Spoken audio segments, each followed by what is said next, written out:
Hello student, आज हम लोग अपनी क्लास 5 की चैप्टर 5 पढ़ने जा रहे हैं। संज्ञा।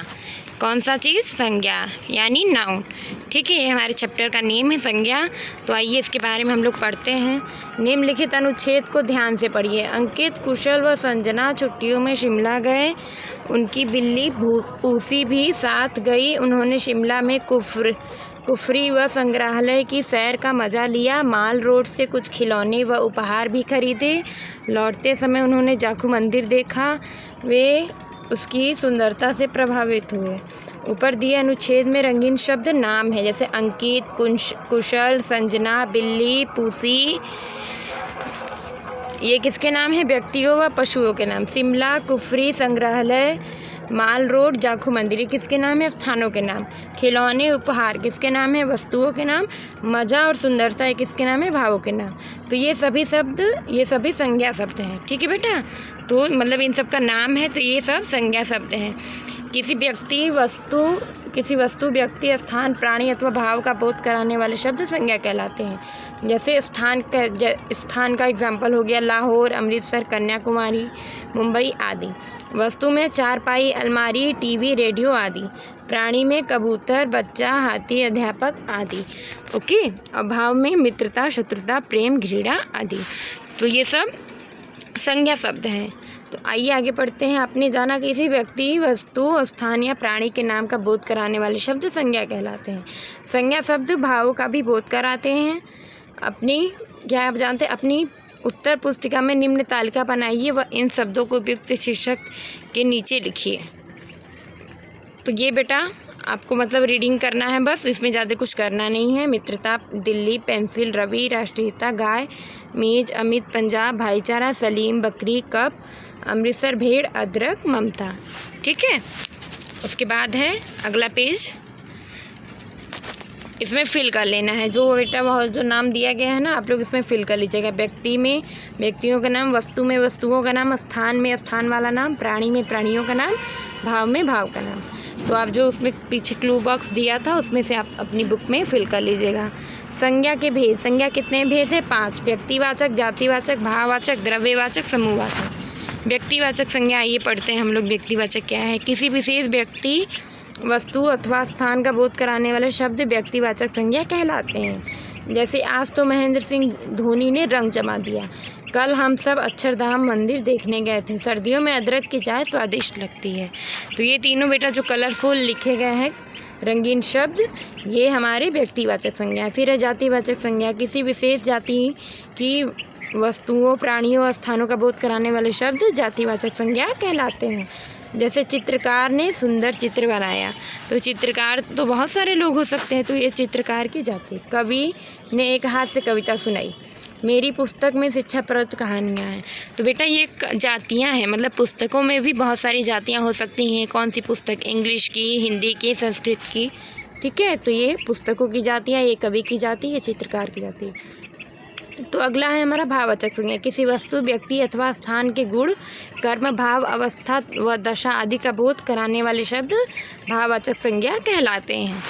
जैसे हमें परस्पर प्रेम से रहना चाहिए। फर्श की लंबाई के हिसाब से चटाई बिछाओ। मुझे तो बहुत ज़ोर से प्यास लगी है। तो बेटा प्रेम, लंबाई और प्यास, ये तीनों रंगीन शब्द हैं, तो ये क्या है? भाववाचक संज्ञा है। ठीक है, उसके बाद कौन सा संज्ञा आता है हमारा? द्रव्यवाचक संज्ञा। कि जिन संज्ञा शब्दों से किसी द्रव्य, धातु या पदार्थ का बोध हो उन्हें द्रव्यवाचक संज्ञा कहते हैं। जैसे तांबा, चावल, सोना, गेहूँ आदि। दूध में पानी मत मिलाओ। मुझे तो बासमती चावल ही पसंद है। सोने के गहने संभाल कर पहनना। ठीक है, तो बेटा इसमें दूध, चावल और सोना क्या है? द्रव्यवाचक संज्ञा। नेक्स्ट है हमारा समूहवाचक संज्ञा। समूहवाचक संज्ञा क्या है? जिन संज्ञा शब्दों से किसी समूह या समुदाय का बोध हो उन्हें समूहवाचक संज्ञा कहते हैं। जैसे दल, भीड़, टोली आदि। बच्चों की टोली सबसे आगे थी। रेलवे स्टेशन पर काफ़ी भीड़ थी। सभा में हम सभी गए। तो टोली, भीड़ और सभा क्या हुआ? समूहवाचक संज्ञा। आपने जाना संज्ञा के 5 भेद हैं। व्यक्तिवाचक संज्ञा किसी विशेष व्यक्ति के नाम का बोध कराती है। जातिवाचक संज्ञा किसी विशेष जाति का बोध कराती है। और द्रव्यवाचक संज्ञा किसी द्रव्य, धातु या पदार्थ का बोध कराती है। ठीक है, उसके बाद है क्या आप जानते हैं में? निम्नलिखित वाक्यों में संज्ञा शब्द छाटिए, उनके भेद लिखिए। महात्मा गांधी एक महान व्यक्ति थे। महात्मा गांधी क्या है? एक संज्ञा है और व्यक्तिवाचक संज्ञा है। भारत की राजधानी दिल्ली है, तो दिल्ली भी व्यक्तिवाचक संज्ञा। लाल किला लाल पत्थर का बना है, तो उसमें लाल किला भी व्यक्तिवाचक संज्ञा है। ठीक है। भाववाचक संज्ञा बनाना। भाववाचक संज्ञा बनाना, कुछ शब्द मूल रूप से ही भाववाचक संज्ञा होती है, जैसे प्रेम, सत्य व दया आदि कुछ भाववाचक संज्ञाएं बनाई जाती हैं। आइए आगे देखते हैं कैसे बनाई जाती हैं। ठीक है। विशेषण से बनाई जाती हैं, सर्वनाम से बनाई जाती हैं, जातिवाचक संज्ञा से और क्रिया से। तो विशेषण शब्दों से भाववाचक संज्ञा बनाना, ये विशेषण शब्द दिए हैं, उसके बाद भाववाचक है। ठीक है। तो आइए हम लोग राष्ट्र का राष्ट्रीयता, उदार का उदारता, नीला का नीलिमा, शांत का शांति, आलसी का आलस्य, गहरा का गहराई, बुरा का बुराई, महान का महानता। तो बेटा ये विशेषण शब्द से इससे हमने क्या बनाया? भाववाचक संज्ञा बनाया। अब है जातिवाचक संज्ञाओं से भाववाचक संज्ञा। जातिवाचक, शिशु का शैशव, बच्चा का बचपन, दुष्ट का दुष्टता, मनुष्य मनुष्यता, ठग ठगी, नारी नारीत्व, युवक यौवन, पशु पशुत्व, कवि कवित्व, पंडित पंडित्व, पांडित्य। ठीक है। तो अब सर्वनाम शब्द से भाववाचक संज्ञा बनाना हम लोग सीखेंगे। सर्वनाम जैसे मम मिस मेरा होता है, ममत्व, निज मिस निजत्व, पराया का परायापन, सर्व का सर्वस्व, स्व का स्वत्व, अपना अपनापन, लड़का लड़कपन, अहम अहंकार। क्रिया से भाववाचक संज्ञा बनाना। अब क्रिया से कैसे भाववाचक संज्ञा बनता है आइए देखते हैं। खेलना से खेल, हंसना से हंसी, कमाना से कमाई, लड़ना से लड़ाई, चुनना से चुनाव, देखना से दिखावा, मारना से मार, पूजना से पूजा। ठीक है। उसके बाद हम लोग आगे पढ़ते हैं अपना पाठ का सार। किसी भी वस्तु, प्राणी या स्थान के नाम को संज्ञा कहते हैं। संज्ञा के 5 भेद होते हैं: व्यक्तिवाचक, जातिवाचक, भाववाचक, द्रव्यवाचक और समूहवाचक। भाववाचक संज्ञाएं जातिवाचक संज्ञाओं से, विशेषण शब्दों से, सर्वनाम शब्दों से व क्रिया शब्दों से भी बनाई जाती हैं। अब है अभ्यास। निम्नलिखित प्रश्नों के उत्तर अपनी उत्तर पुस्तिका में लिखिए। तो मैं इसका आंसर आपको दे दूँगी बेटा, आप लोग उस क्लिक से कंप्लीट कर लीजिएगा। नेक्स्ट है हमारा निम्नलिखित अनुच्छेद में संज्ञा शब्दों को रेखांकित कीजिए व उन्हें उपयुक्त शीर्षक के नीचे लिखिए।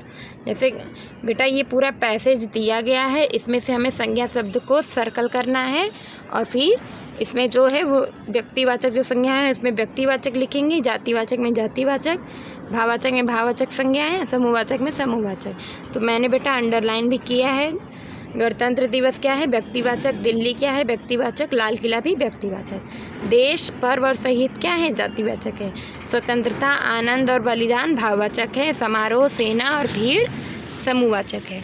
तो इसे आप लोग अपनी बुक में फिल करिएगा। फिर ये HW है नेक्स्ट बेटा, निम्न शब्दों से भाववाचक संज्ञाएं बनाना। जैसे कि मैंने अभी पढ़ाया वीडियो में, तो आप लोग कुछ समझ में आया होगा, तो ये आप लोग खुद से फिल करिएगा। फिर है बौद्धिक प्रश्न, द्रव्यवाचक संज्ञा 3 लिखना है और यहाँ 3 समूहवाचक संज्ञा, तो ये भी आप लोग खुद से कर लीजिएगा। ओके।